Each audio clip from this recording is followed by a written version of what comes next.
ఒకటేసారి చెప్పేయండి. తెలంగాణ రాష్ట్రం రాకముందు 2014 ముందు ఈ రాష్ట్రంలో వ్యవసాయం ఎట్లుందనేది మీకు బాగా తెలుసు. ఎందుకంటే మీరు కూడా వ్యవసాయం చేసేవారే. ఈరోజు వ్యవసాయ శాఖ మంత్రిగా ఉన్న తుమ్మల నాగేశ్వర గారు కూడా మీ ఇద్దరికంటే వ్యవసాయం గురించి తెలిసిన వాళ్ళు ఈ సభలో ఎవరు కూడా అనుకోవట్లేదు. వ్యవసాయాన్ని స్థిరీకరించాలని ఆనాటి ముఖ్యమంత్రిగా ఉన్న కేసీఆర్ గారు రైతు బంధు పథకాన్ని తీసుకురావడం జరిగింది. అది కూడా 2 విడతలుగా, అంటే 2 పంటలు 2 సీజన్లో, ఒకటి జూన్లో 2 డిసెంబర్లో.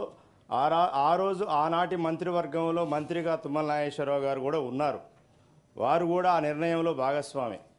కాబట్టి నేనేమంటున్నానంటే ఈరోజు కాంగ్రెస్ ప్రభుత్వం వచ్చింది, వారు రైతు భరోసా అని మేము ఇచ్చే 10,000కు బదులు 15,000 రూపాయలు ఇస్తామని చెప్పడం అనేది జరిగింది. నేనేమంటే వారి విధి విధానాలు రూపొందించే వరకు రైతుల్ని ఎండబెట్టకుండా ఆ రైతు బంధునే మీరు ఇచ్చేటువంటి గతంలో ఇచ్చిన విధంగానే ఆ జూను డిసెంబర్లో ఇస్తే రైతులు అప్పుల పాలు కాకుండా ఉంటారు. మీరు విధి విధానాలు రూపొందించుకోండి. మా సహచర ఎమ్మెల్సీ గారు తీన్మార్ మల్లన్న గారు అన్నట్టు ఏది పెట్రోల్ పంపులకి, కొండలకి, రియల్ ఎస్టేట్లకి అవన్నీ మీరు ఎంక్వైరీ చేయండి. విధి విధానాలు రూపొందించండి. మేము దానికి ఏం వ్యతిరేకం కాదు, మీకు సపోర్ట్ చేస్తాం, మద్దతు ఇస్తాం, ఇబ్బంది ఏం లేదు. కానీ ఉన్న స్కీముని మీరు ఆపేసి మేము ఎప్పుడో విధి విధానాలు రూపొందిస్తాము అప్పుడే ఇస్తామనేటువంటిది కరెక్ట్ కాదు. ఉన్నదాన్ని మీరు కంటిన్యూ చేయండి. మీరు విధి విధానాలు రూపొందించినాక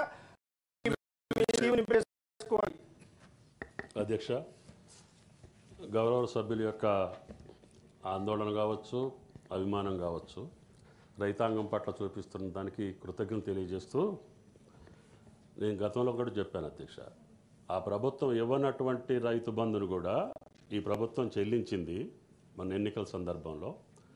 మళ్ళీ రుణమాఫీని కూడా దేశ చరిత్రలో ఎక్కడా లేనటువంటి విధంగా ఒకే దఫాలో 31,000 కోట్లు దేశ చరిత్రలోనే ఇదొక సువర్ణ ఘట్టం అధ్యక్ష. దాన్ని రేపు రాబోయే నెలలో రైతు ఖాతాల్లో వేసిన తర్వాత ఈ లోపుగా రైతుల్ని, ప్రముఖుల్ని, నిపుణులందరినీ సంప్రదించి గతంలో జరిగినటువంటి రైతు బంధు పొరపాట్లో పెద్దలు చెప్పినట్లుగా పంట వేయనటువంటి రైతులకి, పంట కానటువంటి భూములకి, పంట వేయలేనటువంటి భూములకి గత 5 సంవత్సరాల్లో 25,000 కోట్లు రైతులకు అందకుండా పోయింది, పంట వేయనటువంటి రైతుకి వెళ్ళింది అనేది ప్రభుత్వం యొక్క సమాచారం. దాన్ని నివారించాలి. మిత్రులు చెప్పినట్టుగా కౌలు రైతులకు కూడా ఏ రకంగా సహాయం చేయాలి. ఇది పంట భరోసా అధ్యక్ష. పంట వేసినటువంటి వాళ్ళకే ఖర్చు ఉంటుంది. పంట రైతు వేయట్లేదు, కౌలుదారులు వేస్తున్నారు. వాళ్ళిద్దరి యొక్క విధి విధానాలు ఏ రకంగా ఉండాలి, రైతుల అభిప్రాయం కూడా తీసుకుంటాం. భవిష్యత్తులో మీతోటి కూడా సంప్రదిస్తాము. ఈ సభలో కూడా చర్చ జరుగుతుంది. మీ సూచనల ప్రకారంగానే ఆ 25,000 కోట్ల మాదిరిగా మళ్ళీ దుర్వినియోగం చేసే పరిస్థితి రాకుండా పంట వేసినటువంటి రైతుకి ఏ రకంగా వెళ్ళాలనేది ఈ ప్రభుత్వ ఆలోచన. 31,000 కోట్లు రేపు ఆగస్టు నెలలో రుణమాఫీ పూర్తి చేసుకొని మీ సలహాల ప్రకారంగానే భవిష్యత్తులో రైతులందరికీ రైతు భరోసా చేయడం జరుగుద్దని చెప్పి విజ్ఞప్తి చేస్తున్నాం.